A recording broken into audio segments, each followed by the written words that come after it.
America ने जब से भारत पर 50% टैरिफ लगाने का ऐलान किया है, तब से ये मुद्दा देश और दुनिया में चर्चा का विषय बना हुआ है।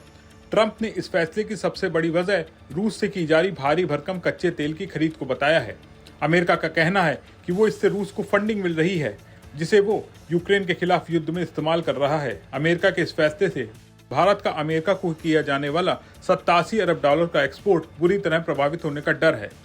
Textile, jewellery, auto parts, chemical जैसे सेक्टर समेत कुल 55% एक्सपोर्ट पर हाई टैरिफ का खतरा मंडरा रहा है। इस मुश्किल घड़ी के बीच 25 अगस्त को अमेरिकी दल छठे राउंड की बातचीत के लिए भारत आएगा। ऐसे में इस बढ़े टैरिफ को घटाने के लिए ये चर्चा काफी महत्वपूर्ण हो जाएगी, क्योंकि अगर ये टैरिफ जारी रहा तो कुछ प्रोडक्ट्स की ट्रेडिंग तकरीबन बंद हो सकती है, क्योंकि छोटे एक्सपोर्टर्स तो 10 से 15% अतिरिक्त टैक्स भी मुश्किल से झेल पाएंगे। इस बीच अमेरिका में ही ट्रंप के भारत पर टैरिफ लगाने के फैसले पर सवाल उठ रहे हैं।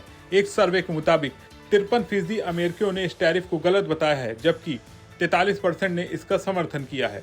अमेरिकी थिंक टैंक डेमोक्रेटिक इंस्टीट्यूट का कहना है ये टैरिफ भारत अमेरिका रिश्तों को नुकसान पहुंचा सकते हैं। दरअसल इस साल की पहली छमाही में भारत ने अमेरिका से क्रूड ऑयल इंपोर्ट को 50% बढ़ा दिया था। इसके बाद जुलाई में 23% ज्यादा क्रूड मंगाया था और अब कुल क्रूड इंपोर्ट में अमेरिका का हिस्सा बीते साल के 3% से बढ़कर 8% हो गया है।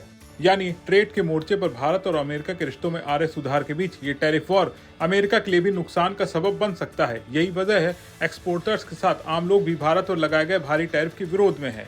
अगर अमेरिका में बहुमत टैरिफ के खिलाफ है तो भारत में भी ट्रेड टेंशन डिजिटल वर्ल्ड से निकलकर सड़कों तक पहुंच गई है।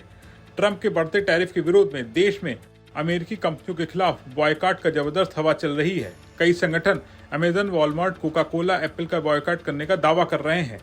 #boycott US, #boycott USA social media पर ट्रेंड कर रहे हैं। पीएम मोदी भी टैरिफ की धमकियों के बीच मेड इन इंडिया पर फोकस बढ़ाने की अपील कर चुके हैं। अमेरिका की कई कंपनियों के लिए भारत में बॉयकॉट महंगा पड़ सकता है, क्योंकि व्हाट्सएप और डोमिनोज के लिए भारत सबसे बड़ा बाजार है। पेप्सी, कोका कोला जैसी ड्रिंक्स भारतीय मार्केट में लीडर हैं। ऐसे में अमेरिकी कंपनियों के लिए भारत में नया बाजार खोजना तो दूर की बात है, मौजूदा कंपनियों के लिए भी रास्ते बंद हो सकते हैं। ऐसे में अब सभी की उम्मीद अगली बातचीत पर टिकी है, जिससे समस्या का समाधान मिल सके। इस पूरे मामले पर आपका क्या सोचना है, कमेंट करके बताएं और बने रहें बिस्तक के साथ।